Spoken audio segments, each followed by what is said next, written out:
Welcome to day 2 on the Cleveland Way, and just met a guy called Alex on the Parry-Junction back there. Nice to meet you, Alex. Might see you again later on today or tomorrow maybe. Had a good night's sleep at the campsite. A really peaceful, relaxing evening, all to myself as well. And that was High Paradise Farm, £10 for the night. Really good value, hot water, toilets, all that sort of stuff. And a picnic bench to myself as well, which is really handy when you're camping.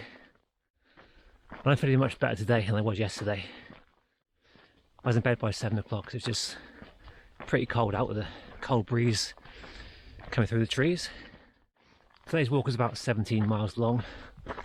I'm going towards Osmotherly right now. I'll pass through that village or town and then back on the moors the rest of the day before I drop down towards the campsite at the end. I know where I'm going. I know I'll be safe.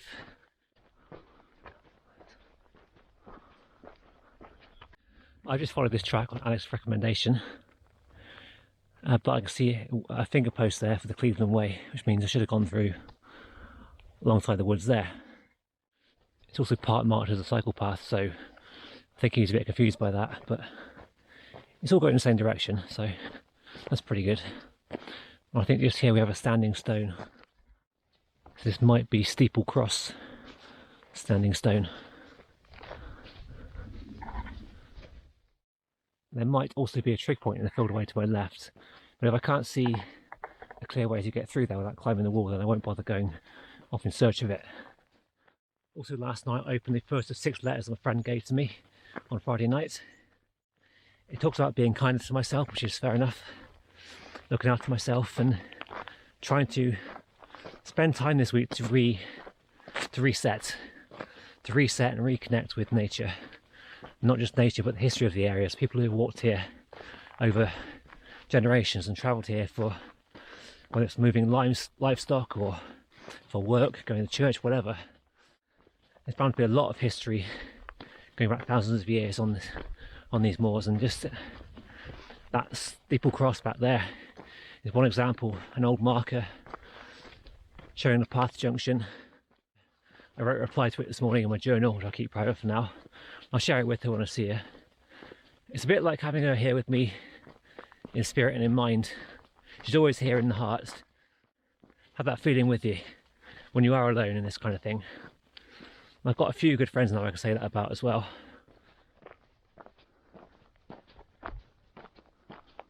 Another boundary stone here, I guess. No markings on it. No text on the Harvey's map. I'm not too sure what its purpose. Well, there's something carved there. I can't see it very well. There is again a kind of path junction here. That's going the wrong way for me, but perhaps years ago that was useful for someone travelling across this land.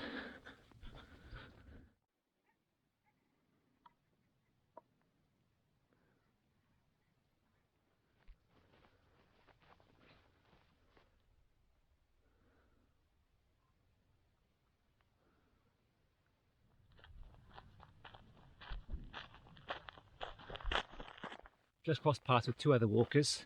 They're finishing the Cleveland Way today, going the other direction. They're doing it in 4 days, can you believe? 109 miles in 4 days. Wow. They've got very kind of northeast accents, and the packs are smaller than mine as well, which really hurts. But yeah, nice to meet them briefly. Didn't catch the names, but they got a fair old trek to go for themselves to finish today back in Helmsley. That's probably 17 miles to go, I reckon. They warned me that from here on it's pretty easy. It's downhill towards Osmotherly and then uphill from the town again, but after that it's fairly level, like I was expecting really. But yeah, so far it's been nice meeting these people on the way.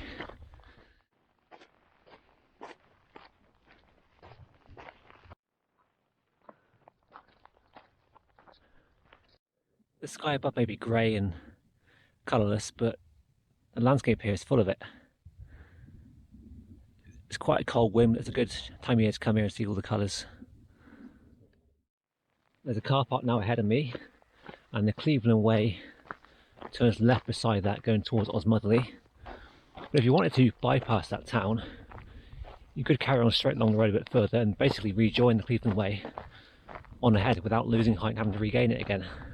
It is quite tempting, but I'm trying to do it truthfully and honestly if I can.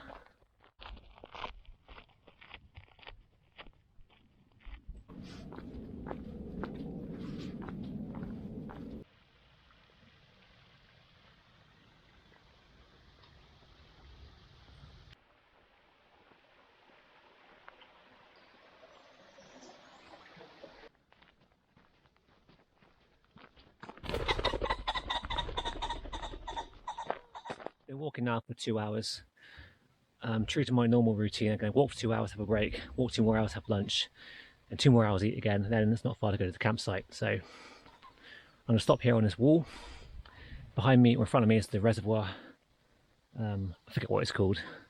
It's one of the waters, one of the serving things for water in Yorkshire.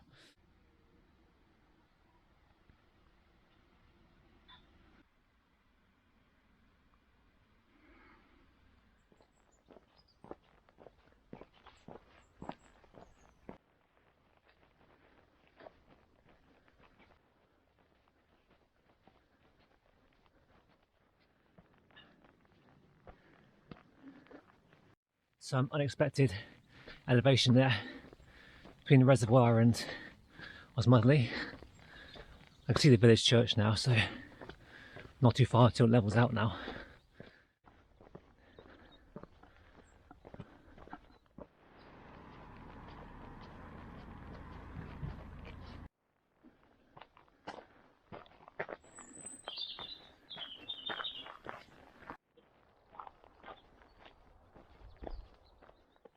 As I approach this woodland, I'm nearing the halfway point of today's walk, so I should be about 8.5 miles in. It's only 12:30 now. I started at 9:30ish, minus a short break. Yeah, I'm doing well again. There's also an A road or motorway down beneath me. I'm feeling a little bit homesick seeing that. Had a tiny thought of just abandoning the trip, wanting to go home and escape it all, back to that comfort, familiarity, safety. But no, only a minor thought today. I'm in a better place than yesterday. Just made a brief detour to the Lady Chapel. I'm not sure why it's called that or where the history comes from. I forgot to mention yesterday about the gliding club near South Bank. Looking back through history, in the 1920s I think, one of their former members was Amy Johnson. If you don't know who she is, Google it. You should do.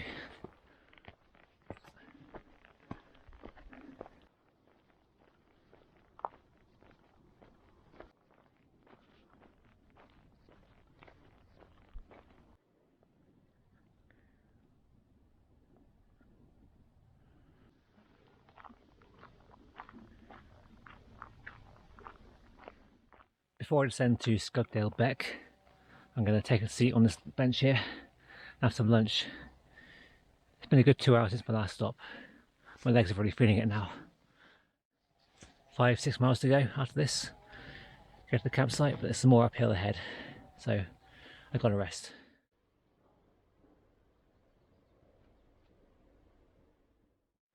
Well, behind me you can see what's to follow quite shortly. I met a lady earlier doing the coast to coast walk in day sections, carrying a very small bag, I might say. Yeah, she got a bit lost near Ladies Chapel, joined the Cleveland Way, and we were going the same way, so we kind of let her follow me for a bit until she got back to where she wanted to go. She just passed me during lunch actually. She's well on her way to getting back to her husband, so that's good. Legs are really quite weary, I've got to say. It's the top of my thighs on the front. It's just carrying a big rucksack really. I've not done it for so long. I haven't trained for that aspect and it's slowing me down a bit. But I am plodding on through these final hills for today, on towards the campsite. And the weather again today is overcast, grey, with a chilly breeze about, not a hope of sunshine. It's kind of like You've got to keep your mind and body in check sometimes, all the time really. The mind's been fine today, it really has. But the body's now playing up a bit, and because of that my mind is kind of weighed down a bit as well.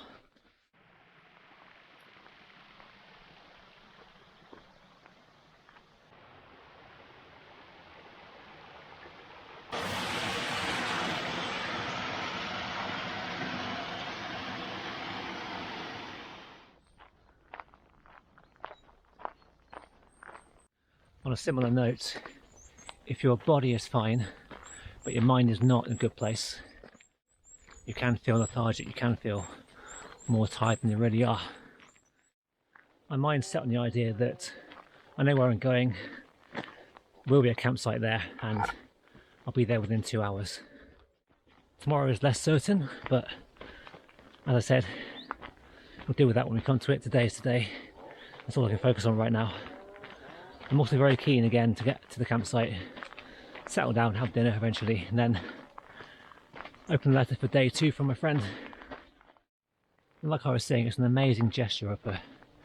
And it's very much almost like having her here in spirit and mind. So Osmotherly was somewhere beyond that tree line. I've come along through there. Pretty much I had lunch somewhere around there I think, and then came down across the river up around here, and now I'm climbing this hill towards Carlton Bank. Not to be confused with Carlton Banks, of course, TV character from the Fresh Prince of Bel-Air. I'm pretty sure he won't be here today. Don't forget this view, looking somewhere towards the Pennines I believe.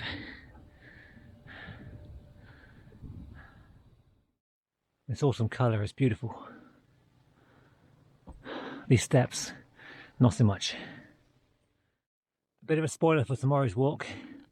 I'm pretty sure over there, the pointy hill is roseberry topping. I'll pass that after lunch in the afternoon sometime. I saw a photo of it online a few years ago and thought that looks beautiful, I want to go there. I'm finally doing it this week.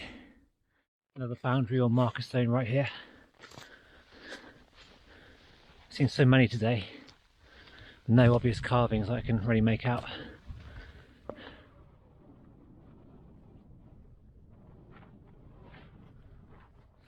I can see I've still got to go up to there, along there, and probably down beyond those woods to get to the campsite in one of the valleys. Then there are cairns like this, some dating back to the Bronze Age, often marking burial places, burial mounds. We're talking hundreds and thousands of years. They've been here in some form. It makes you wonder then about this path. How long have they been using this path for?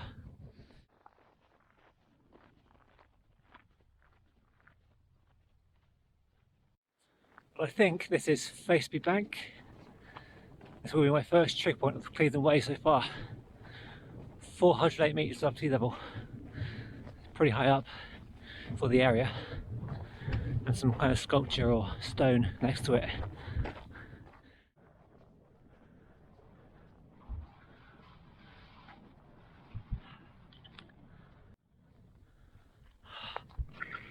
That's the view going back today. I've still got to go, which way am I going? Either that way, I think it's down this way actually. Yeah, it's down here. There should be a campsite and pub very close to here. I can smell the food even, but not staying in this area. Got to walk on a bit further more. I forget why. It was either too expensive or I'm trying to save some more time and mileage.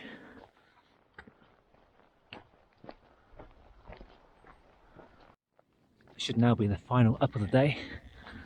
Then somewhere beyond there is the downhill bit to the campsite. I keep saying this, but it is coming.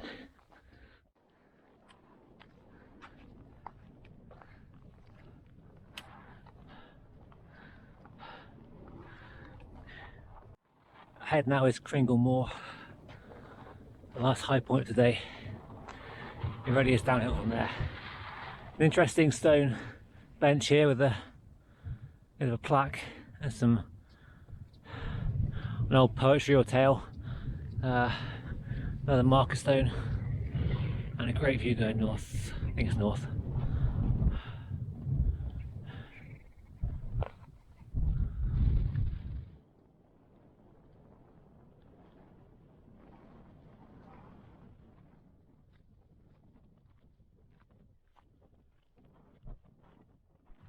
That was an equally steep and long descent coming down from there.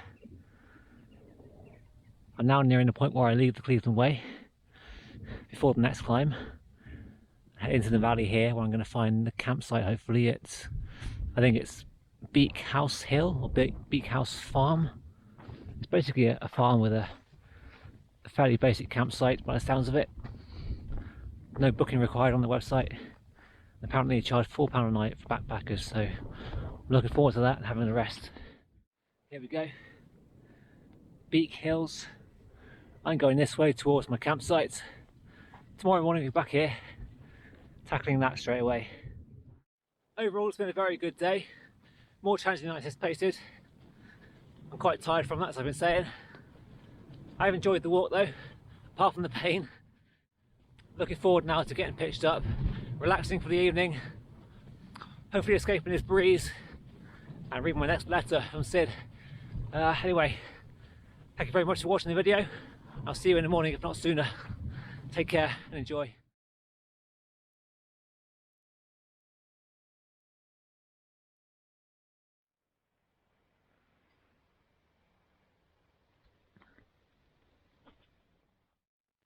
It's only a 20 to 8 now and I'm pretty much ready for bed. Did the same thing last night as well because it's quite cold out there in the wind.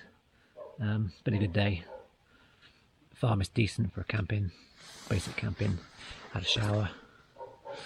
Yeah, I'm going to sort of settle down for the night now. I'll show you the letter I've got from a friend. So I've got a book and a journal in this bag. Well worth reading, this one. That's my journal. But I've also got these, 6 of these, each one numbered for a different day. This is day 2. Sealed with wax, she's done that. It's bloody amazing. And inside a letter.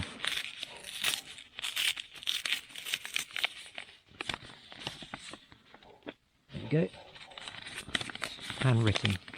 This absolutely amazing. Just reflecting on something she said at the end of the letter. She talks about how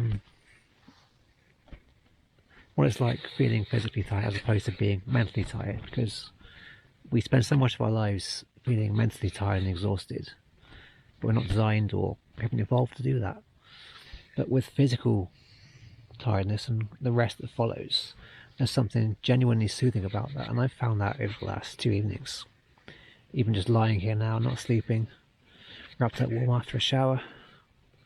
Yeah, it's just something really nice about this. I guess maybe it's easier to soothe the physical self than it is the mental self, or the effects of soothing the physical feelings is more beneficial than the mental ones. I don't know, but I do notice a difference, certainly when camping outside.